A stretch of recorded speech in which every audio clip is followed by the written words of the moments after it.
तो hello super friends, कैसी मैं सुपर पब्लिक आया हूँ बहुत ज्यादा बढ़िया है यार। तो फाइनली मैंने ये सोच ही लिया कि अब इस मांगा को जल्दी से खत्म करना है और इसीलिए मैंने बहुत सारे चैप्टर्स को कवर किया इस वीडियो में। क्योंकि कब तक हम इसी मांगा को लेकर के बैठेंगे, हमें बहुत सारी मांगास कवर करनी है। और अभी जल्दी मैं दूसरी मांगा भी स्टार्ट करने वाला हूँ, तो कमेंट सेक्शन में अपना सपोर्ट जरूर दिखाना यार। मैं तुम्हें सही बताऊँ ना, अगर तुम लोग इस मांगा को शुरू से फॉलो कर रहे हो ना, तो आज वाली जो वीडियो है ना, जो भी चैप्टर्स मैं कवर करने वाला हूँ वो तुम्हें काफी ज्यादा पसंद आने वाले हैं और इसमें बहुत सारी चीजें रिवील होगी। तो it's a jackpot for you guys. तो लेट्स गो। तो यहाँ पे ताया ने हारू के लिए केक बनाया होता है और उसको कट करने के लिए वो अपने वेब्स का यूज करती है और केक काफी डिलीशियस होता है। तो हारू उसको बढ़िया कॉम्प्लीमेंट करता है and she is be like कि मैंने बनाया तो अच्छा ही होएगा ना। तो इस वाले चैप्टर में हमें ताया का पूरा डे बताया जाएगा कि वो क्या क्या करती है। सबसे पहले तो वो हारू को भेजती है एंड उसके बाद थोड़ी क्लीनिंग व्लीनिंग करती है और फिर वो थोड़ी बुक वुक पढ़ती है और उसके बाद वो पार्क चली जाती है। और पार्क में उसके बगल में वही कैट भी आ जाती है, ठीक है, वही कैट जिसने उसको हायर करने के लिए कहा था। एंड वो यहाँ पे कुछ स्पिरिट्स को घुमाने लाई होती है। देखो वो कोई नॉर्मल कैट नहीं है और वो ऐसे घुमाने उमाने लाती है ना स्पिरिट्स को, तो इसीलिए वो तायो कह रही थी कि तुम्हारे को मैं हायर इसीलिए करना चाह रही थी। और वो कहती है अभी भी स्पोर्ट है तो तुम आना चाहो तो तुम आ सकती हो। और फिर ताया घर चली जाती है, खाना वाना बनाती है, शाम हो जाती है ना, तो हारू के आने का टाइम हो गया होता है। और तो फिर 6 बजे वो हारू का वेट करती है एंड फिर 7 बजे हारू घर वापस आ जाता है। तो ताया अपनी मॉम को फोन करके कहती है कि आपने मुझे कभी रिंग और ये वेडिंग वेडिंग के बारे में क्यों नहीं बताया। तो उसकी मम्मा समझ जाते हैं कि वो अंगेज हो गई है एंड उसको कॉन्ग्रेचुलेट करते हैं। और फिर वो कहती है ये शायद तुम्हें अपने डैड से पूछना चाहिए। और उसके डैड किचन में सूप वूप बना रहे होते हैं। और जब ताया की मॉम ताया के डैड के पास जाती है तो उसके डैड को वो पूछती है कि तुमने मुझे कभी रिंग क्यों नहीं दी। तो ताया के डैड कहते हैं वो हमने मैचिंग इयररिंग तो लिए थे, वो बिल्कुल वैसे ही थे जैसे ताया की जो रियल मॉम थी वो पहना करती थी। और ताया की ये वाली जो मॉम है इन्होंने ताया को अडॉप्ट किया है। तो ये ताया के डैड को कहती है कि तुम काफी रोमांटिक हो, मुझे पता ही है। और अगले सीन में ताया के जो डैड होते हैं वो रिंग लेने के लिए एक शॉप में जाते हैं जहाँ पे हारू भी ऑलरेडी होता है। और वो हारू को देख के कहते हैं व्हाट अ सरप्राइज हारू, तुम यहाँ क्या कर रहे हो। और हारू उनको देख के कहता है ओ आप यहाँ, आप कुछ खरीदने आए हो क्या। तो वो कहते हैं हाँ अपनी पत्नी के लिए रिंग लेने आया हूँ ताकि वो मुझे परेशान ना करे। तो हारू भी बताता है कि उसकी जो रिंग है ना वो थोड़ी सी लूज है तो वो उसको थोड़ा सा टाइट करवाने आया है। और फिर वो ताया के डैड को लंच के लिए ऑफर करते हैं और फिर वो दोनों लंच करने जाते हैं जहाँ पे ताया के डैड उससे पूछते हैं कि हारू तुम्हारे फ्यूचर को लेकर के क्या प्लान है। तो वो कहता है कि मैं सोच रहा था कि मैं शादी के बाद शहर के बाहर घर लूंगा अगर आप लोग परमिशन दे तो ताया के डैड उसको कॉम्प्लीमेंट करते हैं कि ये अच्छी चॉइस है। तो हारू कहता है मैं नहीं चाहता हूँ कि मेरे जो बच्चे होंगे वो शहर में पले बड़े, और बाहर घर लेने के लिए मैं थोड़े से पैसे वैसे इकट्ठा कर रहा हूँ जिसके लिए थोड़ा ज्यादा काम करना पड़ रहा है। एंड ताया के डैड तो भयंकर इंप्रेस हो चुके हैं, कहते हैं भाई अब तू मार ही लेगा क्या, इतना सरप्राइज तो कर ही रहा है तू। और फिर ताया के डैड भी कहते हैं कि मैं भी सोच रहा हूँ कि मैं अपनी जॉब को क्विट कर दूंगा, कब तक ऐसी लंबी जॉब करता, कब तक यही जॉब करता रहूंगा। तो हारू कहता है धीरे बोलिए कोई सुन ना ले। तो ताया के डैड कहते हैं मुझे पता है तुम नहीं बताओगे किसी को। और फिर ताया के डैड कहते हैं तुमने कभी बताया नहीं कि तुम एक स्टंटमैन रह चुके हो, काफी कूल जॉब थी। एंड हारू कहते हैं हाँ कूल तो थी। और जब हारू घर वापस जाता है तो ताया भी उसको यही पूछती है कि क्या तुम फिर से अपनी स्टंटमैन वाली जॉब को कंटिन्यू करना चाहोगे। और इस सीन में हमें हारू की बॉडी दिखाई जाती है जिसको देख के लग रहा है कि उसने काफी टाइम से क्विट कर दिया, तो उसने थोड़ा सा फैट वैट गेन कर लिया है। तो हारू उसको मना कर देता है कि नहीं यार मैं वापस उसको नहीं कंटिन्यू करना चाहता हूँ। तो ताया पूछती है कि तुम्हें जब हानेदा ने फोन किया था इसके लिए तो उसको तुमने डायरेक्ट मना क्यों नहीं कर दिया। अरे बेसिकली सीन ऐसा हुआ था कि जब हानेदा ने उसको फोन किया था ये बताने के लिए कि उसको लगता है कि उसकी जो गर्लफ्रेंड है वो ह्यूमन नहीं है, तो वो ये भी बताता है कि वो अपनी गर्लफ्रेंड से सीन पे ही मिला था, स्टंट वगैरह करती है वो भी शायद। एंड हानेदा ने हारू को ऑफर किया था कि यहाँ पे ना एक सीन खाली है जिस पे डायरेक्टर को एक स्टंटमैन चाहिए जो एक्सपीरियंस्ड हो, तो तुम चाहो तो तुम उसको ज्वाइन कर सकते हो। और हारू ने उसको डायरेक्ट मना नहीं किया था, उसने कहा था मैं इस बारे में सोचूंगा। और फिर ताया बताती है कि तुमने हारू कहा था कि तुम्हारी जो लेग है वो खराब है तो तुम चाहो तो मैं उसको फिक्स कर सकती हूँ। तो हारू ताया को समझाता है कि मुझे वो काम पसंद है पर मैं शहर से बाहर घर लेने का सोच रहा हूँ और इसके लिए मुझे पैसे इकट्ठा करने पड़ेंगे और इस मोमेंट में मैं अपनी जो कंटिन्यू कर रहा हूँ जॉब उसको क्विट नहीं कर सकता हूँ। तो ताया भी थोड़ी इमोशनल होकर के कहती है यार हारू तुमने हमारे लिए बहुत ज्यादा कर दिया, मतलब जरूरत से ज्यादा कर दिया तुमने मेरे लिए, पर मैं चाहती हूँ कि तुम अपने पैशन को फॉलो करो, तुम्हें वो काम पसंद है, तुम बड़ी स्क्रीन में आना चाहते हो और मैं तुम्हारी इसमें जरूर मदद करूंगी। और ताया ने इस बारे में हानेदा से भी बात कर ही ली होती है और फिर वो उसको बताती है कि मैं तुम्हारी लेग को ठीक भी कर सकती हूँ। और तभी वहां पे वो बिल्ली आ जाती है ऐसे डॉक्टर वॉक्टर का सूट पहन के और हाथ में एक बोन लेकर के। तो ताया कहती है नहीं नहीं हम इसकी बोन को रिप्लेस नहीं करने वाले हैं। और हारू कहता है क्या ये तब से यहीं पे खड़ी हुई है। और फिर ताया और वो कैट हारू को कहीं तो लेकर के जाते हैं जहाँ पे हारू का थोड़ा सा वो ऑपरेशन ऑपरेशन करते हैं। तो ताया उसको बताती है कि तुम्हारी जो फीमर है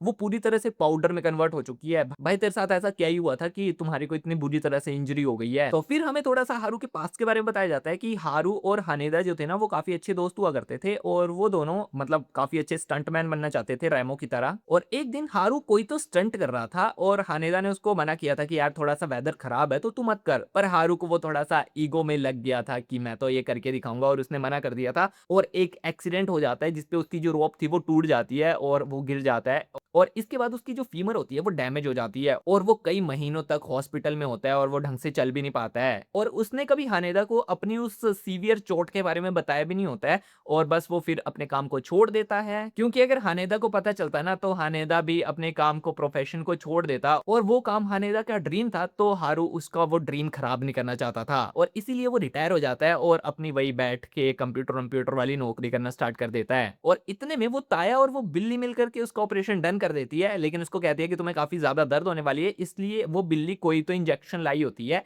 वो इंजेक्शन उसकी उस पेन को खत्म कर देता है और हारू कहता है भाई क्रेजी तुमने तो यहाँ पे कोई निशान भी नहीं डाला और पूरा ऑपरेशन सही कर दिया तो ताया कहती है हाँ मैंने तुम्हारी वो जो रोड डल रखी थी वो भी निकाल दी है और अब तुम थोड़ी फिजिक विजिक बनाना स्टार्ट कर दो और तू काफी टाइम से ऑफिस वर्क कर रहा है तो मोस्ट प्रोबेबली तेरा जो स्टेमिना वो इतना होगा नहीं तो थोड़ा काम वाम कर अपना स्टेमिना वामिना बना और इस सीन में हारू के फिर से पैक्स आने लग गए है वो काफी ट्रेनिंग कर रहा है तो हारू अभी अपनी पुरानी कंपनी में ही जाता है और वहां पे वो थोड़ा सा स्मार्टली उनको बताता है कि मेरा लेग का ऑपरेशन हुआ है तो मेरे को 2 महीने की लीव चाहिए तो वो अप्रूव कर देते हैं क्योंकि हारू को वो सीन भी तो करना है ना तो हारू लीव लेता है पर उसको कोई तो ये फाइल देता है कहता है कि रिकॉर्ड रूम में रख के आओ इसको और जब हारू रिकॉर्ड रूम में जा रहा होता है तो कोई तो दो लड़कियां पीछे से हंस की वॉइस में कहती है कि बेचारा हारू रिकॉर्ड रूम में जाएगा वहां पे तो घोस्ट रहते हैं और जब हारू की से डोर को अनलॉक करके अंदर जाता है रिकॉर्ड रूम में तो वो देखता है कि वहां पे कोई लड़की पहले से ही है जो कुछ तो वहां पे ढूंढ रही है और हारू उससे पूछ लेता है क्या मैं तुम्हारी कोई मदद कर सकता हूँ लेकिन तभी उसको रियलाइज होता है वेट दरवाजा तो बाहर से लॉक था ना तो तुम अंदर कैसे आई and she is be like क्या तुम मेरे को देख सकते हो तो हारू कहता है क्या तुम कोई स्पिरिट हो तो वो लड़की स्पिरिट हारू से कहती है कि अगर तुम मेरे को कुछ ढूंढने में मदद कर दो ना मैं तुम्हारा फॉर्च्यून बता सकती हूँ और फिर हारू काफी काइंडली उसकी हेल्प कर देता है एंड वो लड़की हारू का एक बाल निकालती है और फिर वो लड़की बताती है कि ओ वो ह्यूमन नहीं है पर काफी सुंदर है नहीं वो तो एक मॉन्स्टर है एंड हारू कहता है नहीं नहीं वो कोई मॉन्स्टर नहीं है and she is be like oh कोई तो यहाँ पे प्यार में पड़ गया है और उसको ऐसे बोलता है कि तुम्हें भी प्यार करके ट्राई करना चाहिए तो हारू जब घर पहुंचता है तो ताया कुछ तो कुक कर रही होती है तो हारू बोलता है कि यार मुझे नहीं पता मैं कब से घोस्ट वोस्ट को देखने लग गया हूँ तो ताया कहती है तुम्हारे आसपास आजकल काफी सुपर नेचुरल चीजें हो रही है ना तो शायद इसी का इफेक्ट है पर तुम उनकी रिक्वेस्ट से थोड़ा परेशान वरेशान मत हो जाना और फिर हारू कहता है यार तुम्हें अगर कोई दिक्कत ना हो तो मैं तुमसे ये पूछ सकता हूँ कि ताया तुम एक्चुअली में हो कौन तो ताया उसको बताती है कि हमें लोग बहुत कुछ बोलते हैं गुफाओं में छुपने वाले डीमंस और भी बहुत कुछ बोलते रहते हैं पर मेरी मॉम ने एक बार मुझे बताया था कि हम सुचिगोमो हैं स्पाइडर ऑफ द माउंटेन्स तो हारू कहता है ओ अच्छा तो तुम माउंटेन्स के गॉड हो तो ताया कहती है नहीं नहीं इतने भी दूर की नहीं है प्यार में इंसान अंधा हो चुका है उसको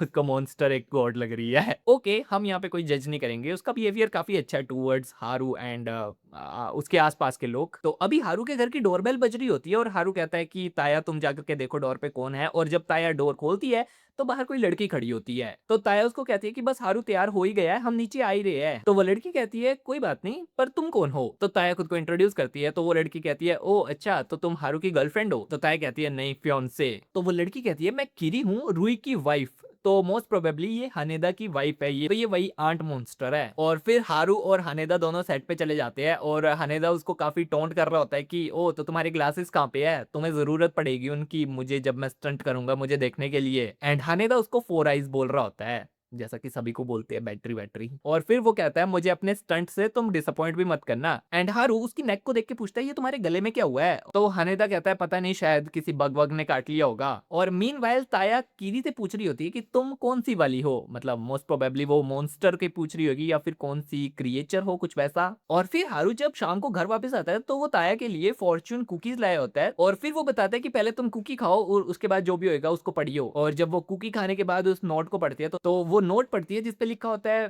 फर्स्ट वंस अ गर्ल जो चीज हारू को तो समझ नहीं आती है और ताया कहती है कोई जरूरत नहीं है तुम उसको समझने की भी तो अभी पिछले चैप्टर में ही किरी ने ताया से पूछा था कि तुम कौन हो तो ताया कहती है मुझे नहीं पता तुम किस बारे में बात कर रही हो तो किरी कहती है चलो कोई दिक्कत नहीं अगर तुम भूल ही गई हो मैं भी भूल गई थी मैं किस बारे में बात कर रही थी चलो हम थोड़ा बाहर घूम के आती है जो खाया उसको डाइजेस्ट कर लेते हैं और फिर वो ऐसे बात कर रही होती है कितनी अच्छी ठंडी हवा है ये कितना पीसफुल है दोनों को बढ़िया पसंद आ रही होती है जगह और फिर किरी कहती है मुझे वैसी याद आ गई जैसे मेरे को बचपन में मेरी मम्मा बाहर घुमाने लेके जाया करती बाय द वे क्या तुम भी गाँव गाँव में ही पली बड़ी हो? तो ताया कहती है हाँ तुम कह सकती हो। और किरी पूछती है तुमने बताया नहीं तुम किस फैमिली से बिलोंग करती हो। और ताया इसका कोई आंसर देती नहीं है। तभी किरी कुछ तो निकालती है ऐसे वेपन सा जिसपे कोई ओफुदा सा लिखा होता है और फिर वो ताया पे अटैक करती है। कहती है मैं कितने टाइम से इस दिन का इंतजार कर रही थी। ताया कहती है क्या? और किरी कहती है तुमने मेरी फैमिली को मारा था और आज मैं उस चीज का बदला लेने वाली हूँ। तुम्हारी इस खुशबू को मैं कभी भूल नहीं सकती हूँ घटिया स्पाइडर। और फिर किरी कन्वर्ट हो जाती है अपने एक्चुअल फॉर्म में, वो कुछ आंट सा या फिर पता नहीं कौन सा इंसेक्ट है ये। और फिर वो ताया से कहती है तुझे पे करना पड़ेगा जो भी तूने कर रखा है, अब जल्दी से अपने ट्रू फॉर्म पे आ जा। एंड ताया उसको मना कर देती है मैं अपने ट्रू फॉर्म पे कन्वर्ट नहीं होंगी। और ताया उसके सारे अटैक्स को काफी इजीली डॉज कर रही होती है अपने ह्यूमन फॉर्म में भी। और वो कहती है तुम्हारा दिल काफी नफरत से भरा हुआ है। और किरी कहती है हाँ तुम तो ऐसे बोल रहे हो जैसे तुम्हारे पास पता नहीं कौन सा बड़ा दिल है। और वो ताया पे एक जोरदार किक करती हुई कहती है तुम्हें जीने का हक दिया किसने है? तुमने मुझसे मेरी हर चीज छीन ली। और फिर थोड़े से फ्लैशबैक आते हैं जब किरी ने ताया के सामने कहा था कि तुम मुझे मार दो। एंड ये सभी ताया को भी याद आ गया है कि ये कब की बात कर रही है। एक्चुअल में जब ताया अपना रिवेंज ले रही थी, जब उसके मम्मा को मार दिया था गांव वालों ने, तो वो अपने रिवेंज ले रही थी, तभी वो इसके गांव में भी गई थी और वहां पे कुछ तो हुआ था। तो ताया कहती है ओ तो तुम्हें अभी भी ब्लड का टेस्ट याद है। और फिर ताया थोड़ा सा क्लियर करती है कि तू एक्चुअल में ब्लड मून में पैदा हुई थी और तुझे कर्ज किया गया था बहुत ज्यादा खून खराबा करने के लिए। और जिस एज में तूने ये सब कर रखा था उस एज के अकॉर्डिंग तेरे लिए वो संभालना बहुत ज्यादा मुश्किल था, इसलिए मैंने तेरी मेमोरी को ब्लॉक कर दिया था। यानी किरी को यहाँ पे लग रहा था कि जितना कुछ भी हुआ था ना वो सब ताया ने किया था, पर एक्चुअल में वो सब किरी नहीं किया हुआ था क्योंकि उस पे कर्ज था और ताया ने तो बल्कि उसकी मदद की थी। और फिर से यहाँ पे किरी ताया के सामने कहती है कि तुम मुझे मार ही दो। और फिर ताया उसको हक करती है और उसको संभालती है, मतलब उसके ऊपर कोई तो मैजिक भी कर देती है वो यहाँ पे, और उसको बताती है कि तुम फिर से शुरू करो, इवन हानेदा के लिए एक अच्छी लाइफ स्पेंड करने का ट्राई करो। और फिर वो चीज उठाती है जो कि किरी ने निकाला होता है ना, जिसपे ओफुदा लगा होता है। तो फिर वो किरी से पूछती है कि ये तुम्हें किसने दिया था? तो किरी कहती है ये मुझे किसी तो बनी ईयर्स वाले लड़की ने दिया था। और किरी अपने नॉर्मल ह्यूमन फॉर्म में आती है, बट वो कहती है मेरे ऊपर वाले जितने भी कपड़े हैं वो सारे फट चुके हैं, तो तुम मुझे कोई कपड़े वपड़े दे दो। और ताया यहाँ पे अपने वेब से कोई तो कपड़ा बनाती है और उसको पहनने के लिए देती है, जिससे कि उसको काफी इचिंग हो रही होती है। और फिर किरी पूछती है क्या हारू को पता है कि तुम स्पाइडर हो? तो ताया कहती है हाँ उसको पता है। और फिर ताया किरी को उसके घर तक छोड़ने जाती है। वो किरी बहुत सारी ऐसी अजीबो गरीब बातें कर रही होती है, तुम्हें लगता है मेरे पास दिल है, मैंने जितने भी ब्लड शेड किया है मैं उसके लिए बहुत रिस्पॉन्सिबल हूँ, इतने टाइम तक तो मेरे पास गोल था, मुझे अपने फैमिली के जो भी हत्यारा था उसको ढूंढना था, उसको मारना था, रिवेंज लेना था, बट अब मैं किसके लिए जीऊंगी? मुझे ऐसा लग रहा है कि मेरे अंदर की जो ह्यूमैनिटी थी वो सिर्फ इसी पल के लिए जिंदा थी। तो ताया कहती है तू बहुत ज्यादा सोच रही है, मैंने तेरे अंदर जो टॉक्सिन इंजेक्ट किया हुआ है ना ये उसकी वजह से तेरे को इतना फील हो रहा है, बाकी तो तू नॉर्मल लाइफ जी अपना, ठीक है। और फिर ताया अपने घर चली जाती है जहाँ हारू भी अभी घर वापस आ गया। और घर पहुंचते वो अपने कॉन्टेक्ट लेंसेज को उतार के अपना वही स्पेक्स यूज करता है। और फिर वो ताया को बहुत कुछ बता रहा होता है कि मुझे 3 मेजर रोल मिले थे और मैंने ये किया वो किया, जो भी उसके स्टंट सीन्स थे उनके बारे में बता रही होते हैं। और ताया उसको चुप करते हुए कहती है अरे रुक जा भाई, थोड़ा थम जा, थोड़ा खाना वाना खा ले, खाना ठंडा हो जाएगा उसके बाद मुझे सुना लियो आराम से। और दूसरी तरफ किरी भी यहाँ पे हनेदा के पास बैठी होती है और हनेदा फ्रूट्स को कट कर रहा होता है, मतलब उनके डायरेक्टर ने उनको काफी फ्रूट्स दे दिए होते हैं आज। तो हारू भी और हनेदा भी दोनों बढ़िया से कट कर रहे होते हैं, पर वो दोनों कट करके एक छोटा छोटा रैबिट बनाते हैं। तो जो हारू और हनेदा का डायरेक्टर होता है ना, वो यहाँ पे हारू की गर्लफ्रेंड को देख के कहता है वाह यार हारू का क्या ग्रेट टेस्ट है। एंड फिर वो एक पार्टी अरेंज करने के लिए कहता है जहाँ पे हारू और उसकी गर्लफ्रेंड को भी बुलाते हैं, मतलब हनेदा और उसकी गर्लफ्रेंड को भी बुलाते हैं, पर यहाँ पे हारू पे थोड़ा मेन स्पॉट है। तो यहाँ पे जब वो हारू से मिलता है तो वो हारू से कहता है ओ तो तुमने उसको रिंग भी पहना दी है, तो काफी तेज है भाई। एंड हारू कहता है हाँ मैं काफी लकी हूँ। तो उसका डायरेक्टर कहता है नहीं नहीं वो लड़की लकी है जिसके पास तेरे जैसा लड़का है। फिर वो कहता है देख बाकी सब बातों से हट के मेरे पास एक बढ़िया ऑफर है तेरे लिए। एक्चुअल में उसका डायरेक्टर उसको एक कार्ड देता है जो ब्राइडल शॉप का होता है। तो वो कहता है मैं डायरेक्टर तो हूँ ही, पर मैं और मेरी पत्नी मिल करके एक ब्राइडल शॉप भी चलाते हैं जहाँ पे वेस्टर्न ट्रेडिशन सारे तरह के कपड़े होते हैं। पर मैं तुम्हें पहले क्लियर कर देता हूँ कि ये थोड़ा सा तो एक्सपेंसिव होता है, पर वो उसको कन्विंस कर रहा होता है कि शादी तो एक ही बार होती है ना, तो तू अपनी गर्लफ्रेंड पे इतना पैसा खर्च सकता है, तो तू उसको एक एक्सपेंसिव एक्सपीरियंस दिला सकता है। और हारू भी सोचने लगता है कि हाँ ताया बहुत ज्यादा सुंदर लगेगी उस ड्रेस में। और फिर ताया हारू के पास आकर के बैठती है, तो हारू कहता है मैंने थोड़ी सी ज्यादा पी ली है तो तुम मेरी थोड़ी मदद कर दो। और ताया के पास है ही एकदम सुपर स्ट्रेंथ, तो वो हारू को अपने कंधे पे ऐसे सहारा देती हुई ले जाती है घर को। तो अगले दिन जब हारू उठता है तो वो ताया से पूछता है कि क्या टाइम हो रहा है, और ताया कहती है अब तो आफ्टरनून हो गई है। एंड उनका श्राइन जाने का प्लान होता है, पर हारू अभी उठा है तो ताया कहती है कि हम कल भी जा सकते हैं, पर हारू कहता है नहीं नहीं हम आज ही जाएंगे और हम डिनर भी करके आएंगे। और जब हारू कपड़े चेंज कर रहा होता है तो ताया कहती है तुम्हारे सिक्स पैक्स कहाँ गए? तो हारू कहता है मैंने एक्सरसाइज नहीं की है ना, तो अब नॉर्मल हो गए। तो ताया कहती है तुमने फिर से फैट गेन कर लिया है। तो अभी ताया और हारू श्राइन गए होते हैं और श्राइन में कोई तो काम करने वाली होती है जो कहती है ओ कस्टमर्स आ गए, और वो जाकर के ताया से पूछती है क्या तुम प्रेयर नहीं करने वाली हो? तो ताया कहती है नहीं मैं ऐसे ठीक हूँ, लेकिन तुम्हारे फेस में कुछ तो मिसिंग है, तुम्हारे कान कहाँ हैं? तो वो लड़की सामने से कहती है तुम्हारे भी तो बाकी हाथ यहाँ पे गायब हुए हैं। तो ताया कहती है चलो डायरेक्ट मुद्दे पे आते हैं, तुमने उसको ओफुदा क्यों दिया? तुम्हें याद है किरी को उसने ओफुदा दिया था? तो हाँ ये वही है। तो ताया डायरेक्ट पूछती है कि तुमने उसको ओफुदा क्यों दिया? तुम ऐसे किसी को ओफुदा नहीं दे सकती हो, ये बहुत डेंजरस है। तो सामने से वो कहती है मुझे नहीं पता तुम किस बारे में बात कर रही हो, मैं तो एक नॉर्मल सी प्रीस्टेस हूँ। तो ताया कहती है अगर तू नॉर्मल प्रीस्टेस है तो तूने गले में क्रॉस क्यों पहन रखा है? तो वो कहती है तुम्हारी काफी तेज आंखें हैं, और उसका नाम ओसागी होता है जो कि कोई बनी मॉन्स्टर है या फिर कुछ ऐसी, और वो एक ही चुटकी में हारू को गायब कर देती है। और वहां पे ताया एकदम गुस्से में आ जाती है कि हारू को वापस लेकर के आ, एंड वो कुछ ज्यादा ही खतरनाक मॉन्स्टर में कन्वर्ट हो जाती है। और वो बनी लड़की उसको रोक रही होती है कि जरा रुक जा, पर इतने में ताया उस पर अटैक भी कर देती है, पर वो बनी खुद को हील कर लेती है और वो ताया से कहती है तुम किसी ह्यूमन के साथ ऐसे रिलेशन नहीं बना सकती हो, इंटरस्पीसीज रिलेशंस काफी डेंजरस साबित हो सकते हैं फ्यूचर में, पर तुम अपनी प्रजाति की अब आखिरी बची हो तो तुम्हें मैं एक्सेप्शन देती हूँ, तुम जाकर के इसके साथ शादी कर सकती हो, लेकिन तुम सिर्फ 4 ही बच्चे पैदा कर सकती हो, इससे ज्यादा करोगे तो ओवर पॉपुलेशन हो जाएगी, लेकिन कंडीशन ये है कि तुम बाकी ह्यूमन से थोड़ा दूर रहोगी। और वो इनडायरेक्टली थोड़ा ये भी बताती है कि ताया यहाँ पे प्रेग्नेंट है, बट ताया कहती है तू अपने काम से काम रख, और तभी वो बनी लड़की हारू को भी वापस ले आती है। और इतने में ये जो कैट होती है ना जो हमें ताया के साथ देखने को मिलती है,